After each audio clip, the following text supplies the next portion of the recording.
Muito obrigada, Sr. Presidente. Antes de mais, queria só cumprimentar o Sr. Ministro e a Sra. Secretária de Estado, naturalmente, que é um gosto que venham sempre a esta Comissão, e dizer-lhe que iria partilhar esta minha intervenção com a minha colega Sara Madruga, tentando fazer um esforço de síntese naturalmente necessário, dado o adiantado da hora, mas também as questões aqui são muito vastas e são muito pertinentes. Em primeiro lugar, cumpre-me só dizer e dar aqui uma achega relativamente ao que foi falado sobre a suspensão provisória do processo e no que concerne ao crime de violência doméstica, porque eu gostaria só de dizer, Sr. Ministro e Sr. Secretário de Estado, que a questão que se coloca é que, e uma vez que esta instituição pressupõe a homologação do juiz e naturalmente o acordo entre o arguido e o assistente, aquilo que nos preocupa, e acho que foi isso que esteve na base da formação de juízes que se fez e que eu acho que tem de se continuar a fazer, aquilo que nos preocupa é que, doutrinariamente, este crime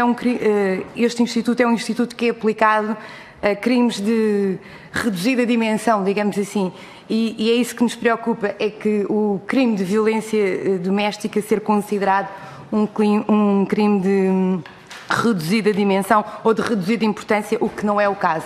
Isso muitas vezes é aplicado pelos tribunais exatamente porque os juízes assim o consideram, e essa formação que deve ser contínua e deve ser uma aposta clara no sentido de sensibilizar que isto não é um crime de sumenos importância, embora por vezes os contornos pareçam que o possa ser, mas não é, porque é uma prática que depois, como saberão, é continuada e reiterada. Mas eu vou ser mais sucinta. Eu gostaria de, relativamente à implementação das medidas previstas no Plano de Prevenção e Combate à Violência, eu gostaria de lhe perguntar, Sr. Ministro e Sra. Secretária de Estado, se tem alguma ideia e quando de divulgação prevista nos meios de comunicação social da informação sobre o Serviço de Informação a Vítimas de Violência Doméstica, em simultâneo com a divulgação das notícias sobre a violência doméstica. Portanto, aquilo que se reputou importante é sempre que houvesse notícias, e há muitas vezes, demasiadas até,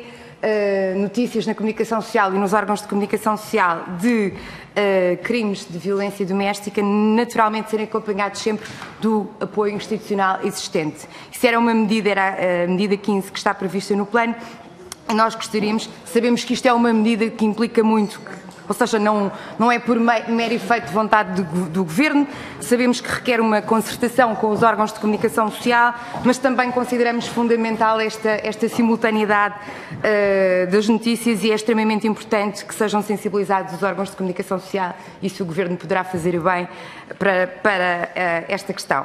Depois, no relatório de execução, também é referido que em 2016 será criado o referencial de formação, no fundo um manual de formação para a avaliação e gestão do risco, que será utilizado pelas entidades que integram a Rede Nacional de Apoio às Vítimas de Violência Doméstica. E a minha pergunta sucinta seria exatamente para quando e qual o ponto de situação desta medida.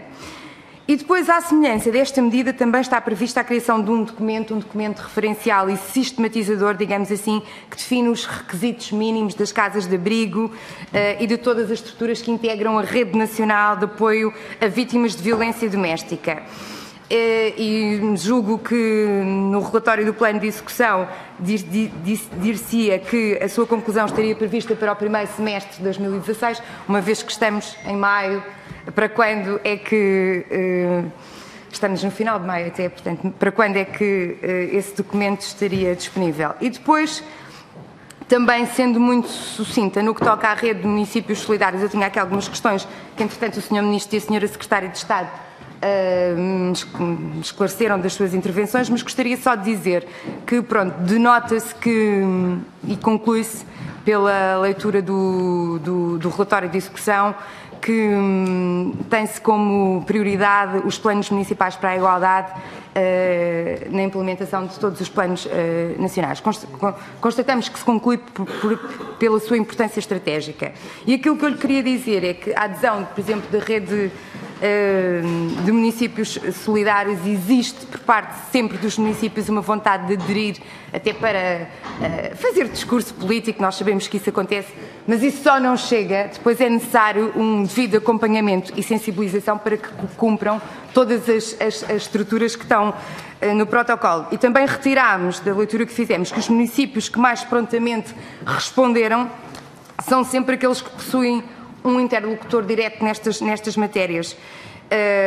Pois são cerca de 146 os municípios solidários no âmbito do protocolo e apenas 46 têm resposta direta às solicitações relativas à atribuição de fogos, apoio ao arrendamento e apoio ao nível da ação social. Eu gostaria só de sensibilizar, também já estive ligada a um município e há sempre uma tentação para se fazer a adesão e depois há sempre uma delonga, digamos assim, naquilo que são os compromissos e às vezes até não é com má vontade, os constrangimentos serão naturalmente muitos, mas haveria que fazer essa pressão, não diria pressão, sensibilização para que efetivamente houvesse uma resposta eficaz dos municípios, porque, e a senhora deputada Rita Rato falou ali da questão com o Iru, manifestamente, a nós parece-nos que os municípios são ali a primeira instância de poder mais próxima que pode, efetivamente, ser uma resposta eficaz nestas questões. Disse.